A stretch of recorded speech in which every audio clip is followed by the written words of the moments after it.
Hi, this is Adam. I post his foot bag on cloudy nights. Just going to do a quick walkthrough of the way I process some of my image using basic curves. First things first, I'm going to open the image. I've got a nice image of the Leo trio.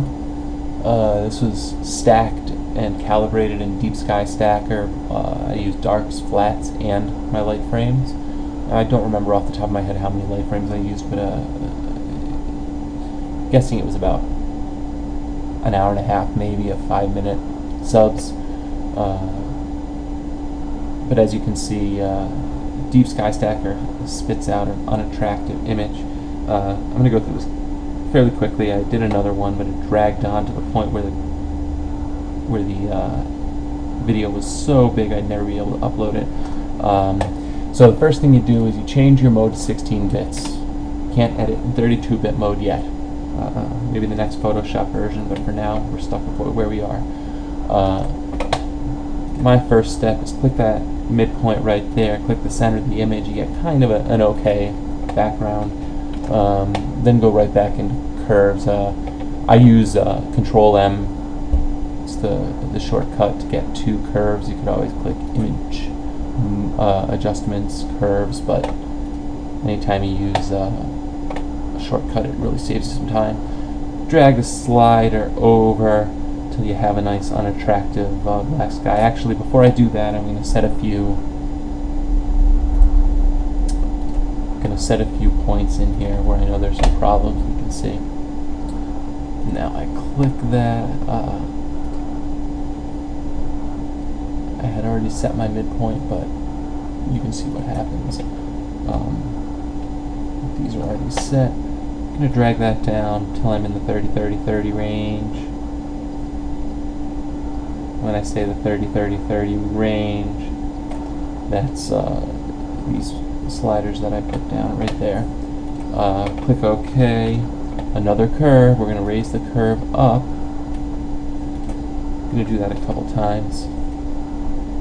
I don't like stretching too far because you can really mangle an image quickly. Back to curve. I'm going to slide my slider across. It's kind of the same thing you would do in levels, but curves has just a little bit more to it, so I work mostly in curves. Let's pull it to right there. As you can see, the background color changed, so I can go right back in and reset that midpoint just by clicking. Bring some nice color in. Back to my curves. Background isn't great yet, but I can control click background there. You can see there's a little bit of difference because of the gradient, which we'll take care of in a little bit. Click my star is right there. Click a little bit of galaxy, what'll probably be the midpoint. Now I can just hit up, pull out a little bit of that galaxy detail. I would go right through and do that a few times. Control click a star, control click the background, go in and control click a mid part of the galaxy. When I say a mid part, not the brightest part of the galaxy, but not the darkest part of the galaxy. So I've gone through and just a couple of curves. You can see just that alone. Got rid of the black in there. It kind of cleaned it up. I've got what I'd say is an okay image. From here, now you notice the gradient. I would use Gradient Exterminator to get rid of it, but that's a paid program, free for 30 days. I'm still on my trial, but I'm going to buy it. But from here, let's see. I look at my background. My background's still a bit brighter than I would want. Ultimately, I'd like it to be 30-30-30, or at least have those numbers even, so that I can edit it and not really have them jump all over the place. As I look at it now, I could go in, take just the red, and bring it down until my numbers up here are somewhat even. You can see what it did. It pulled a lot of the red out of the background, actually in a nice way. Now you could go in and once again set your anchors, as I call them. I don't know what the technical term is. And then click that center of the galaxy and boost it a bit more. See, it's not just affecting this galaxy that I clicked, because there are some of those points within the image here. Click OK. And that gives me a somewhat nice image in Photoshop.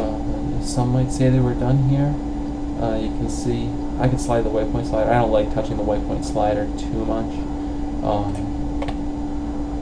What ends up happening is, as if I show the clipping as I go, it clips out the brightest points, which tend to be the most colorful stars. The more you clip out your white point there, the less colorful your stars will get. Of course, it'll exaggerate everything else, but you'll lose star color. I could do it a bit though. See here, I'm not really clipping too much, so if I click OK, see the before and after. Of course, it makes the whole image brighter, at the expense of some of the brighter stars, but that's not necessarily a huge problem yet. You can always introduce color back into the stars as long as there's some remaining. But for now, what I'm going to do is I'm going to take a quick gradient exterminator pass. Oh, I should be shift clicking. Select your galaxies. This is how gradient exterminator works. Then select the inverse, because you don't want your galaxies, you want everything else. Go to RC Astro, medium, low. This is gradient exterminator. Great program. I'm very happy with it. And you can see it leveled the background pretty well. When I say leveled it, it just cleaned it up. If I go back to before, you can see dark spot, light spot. Now it's a little bit better. From there, I could go right back in, anchor all of these, pick just a lighter spot in the galaxy. What I'd really like to bring out is some of that right there. By hitting it and clicking up, I bring it up. You can see these have moved considerably, or at least, I don't know what you call considerably, but